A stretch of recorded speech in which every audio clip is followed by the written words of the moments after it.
Hello दोस्त, आज के सेशन में हम लोग हिंदी पेडागोजी करेंगे। मोस्ट इंपोर्टेंट क्वेश्चन है हिंदी के। ठीक है, तो क्वेश्चन ऑफ फर्स्ट है, यदि शिक्षक विद्यार्थियों को शब्दावली सीखने में मदद करना चाहते हैं तो निम्नलिखित में से कौन सा तरीका सबसे प्रभावशाली होगा।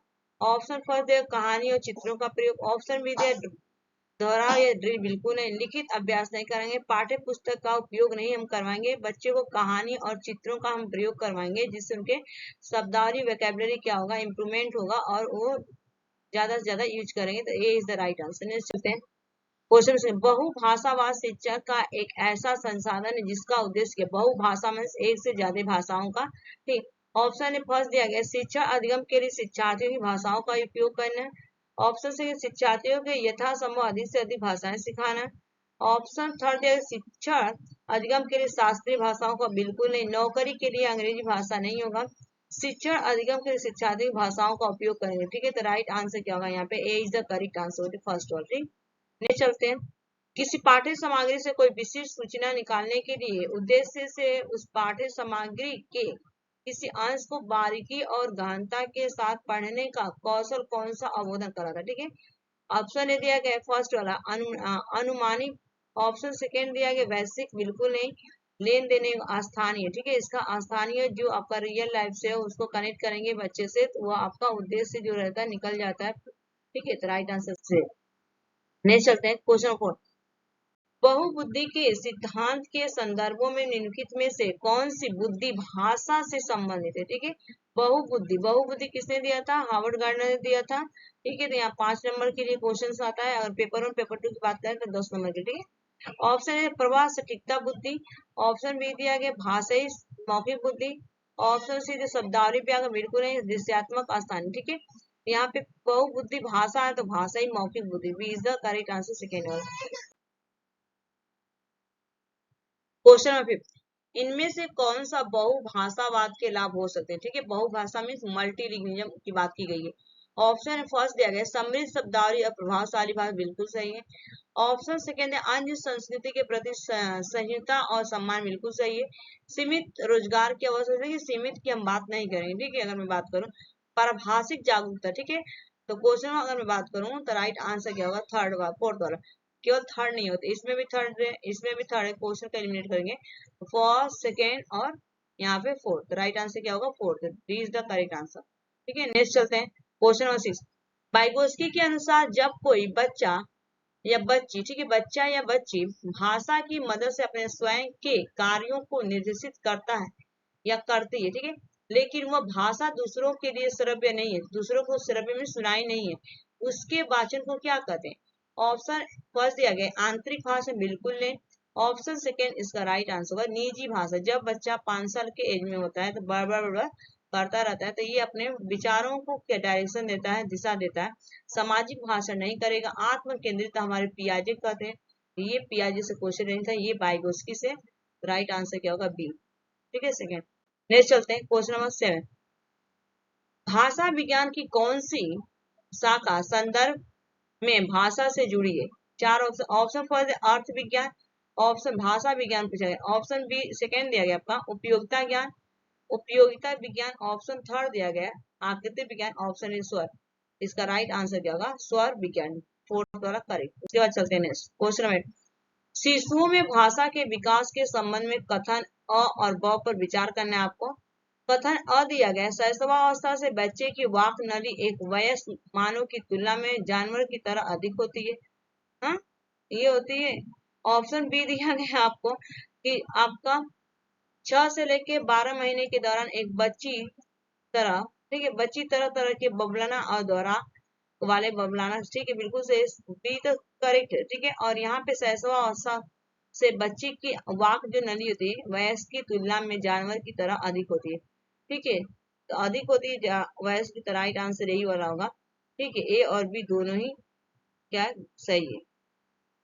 उसके बाद चलते हैं नेक्स्ट क्वेश्चन नंबर 9। एक बोली मानक बोली का दर्जा पाने के लिए निम्नलिखित चरणों से गुजरती है।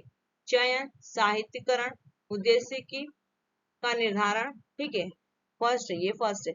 चयन करेंगे, स्वीकृति करेंगे, संहिता और उद्देश्य का। ठीक है, पहले तो हम चयन करते हैं फिर उसका स्वीकृति करते हैं, फिर उसका संहिता करते हैं, फिर उसका उद्देश्य होता है, ठीक है, उसको निर्धारण करते हैं, ठीक है। तो ये सेकेंड वाला राइट आंसर होगा। इसका चलते हैं नेक्स्ट क्वेश्चन नंबर 10। बोली के संबंध में कथन अ और ब पर विचार करना है। किसी देश कथन अ दिया गया है कि किसी देश के एक हिस्से में बोली जाने वाली विविध भाषाओं में से एक प्रकार का जो क्षेत्रीय बोली के रूप में जानी जाती है, बिल्कुल सही है, ठीक है। कथन बी दिया गया, एक समान शैक्षिक पृष्ठभूमि वाले लोग द्वारा विविध प्रकार की उपयोग की जाने वाली भाषाओं में से एक प्रकार की बोली के रूप में जानी जाती है, गलत है, ठीक है। ए वाला सही है और बी वाला क्या है, गलत है। नेक्स्ट चलते हैं क्वेश्चन में। पत्नी से जल्दी करो हमें देर हो जागी, ठीक है, हमें देर हो जाएगी, क्या हो जाएगी, देर हो जाएगी। सहकर्मी, ठीक है, जाने का समय हो गया है, हमें बैठक के लिए देर हो जाएगी। वरिष्ठ नियोक्ता से महोदय शाम के 4 बज गए हैं और बैठक में क्या होता है, मीटिंग, ठीक है, 4:15 बजे हैं, क्या अब हमें चलना नहीं चाहिए। भाषण में इस सिद्धांत विभिन्नता को किस रूप में जाना जाता है। ऑप्शन ए दिया गया शुद्धतावादी, बिल्कुल नहीं। अस्तर विभिन्नता नहीं, ये आपका रजिस्टर होगा, ठीक है, रजिस्टरवादी, ठीक है, सी इज द थर्ड वाला करेक्ट। चलते हैं क्वेश्चन नंबर 12।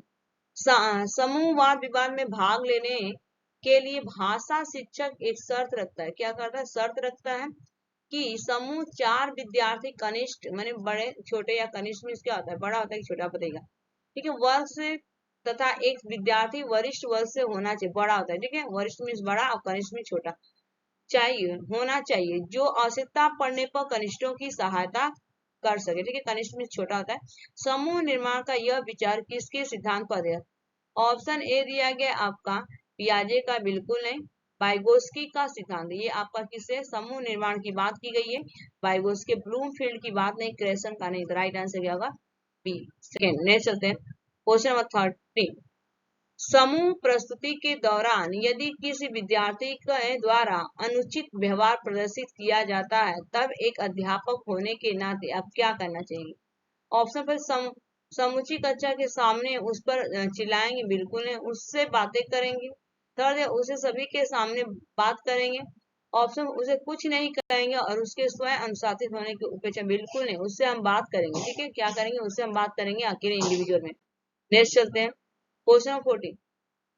मान्यताओं का वह समूह जो इस बात की व्याख्या करता है कि भाषा संरचनाओं या नियमों का समूह है, किस रूप में जाना जाता है, ठीक। ऑप्शन क्या पूछा, मान्यताओं का वह समूह है, ठीक है, व्याख्या करता है कि भाषा संरचना या नियमों का समूह है, ठीक। ऑप्शन है संप्रेषणात्मक उपागम, अंतःक्रियात्मक उपागम, संरचनात्मक उपागम, निवेश उपागम। तो देखिए अगर मैं बात करूं तो ये आपका किस में जाना जाता है, संप्रेषणात्मक कम्युनिकेशन स्किल में, ठीक है। तो right answer A is the correct answer, first one. Next चलते हैं क्वेश्चन। संप्रेषणात्मक भाषा शिक्षण के संबंध में कथन अ और ब पर विचार कीजिए। कथन अ दिया, शिक्षक की भूमिका सामान्यतः वाचन के लिए मॉडल होने के बजाय एक संसाधक और मॉनिटर की होना चाहिए, ठीक है, तो अ वाला नहीं होगा। बी दिया, शिक्षार्थियों को सीखने के व्यक्तिवादी उपागम के आधार पर कक्षा की गतिविधियों में भाग लेना पड़ता है, बिल्कुल सही है, ठीक है।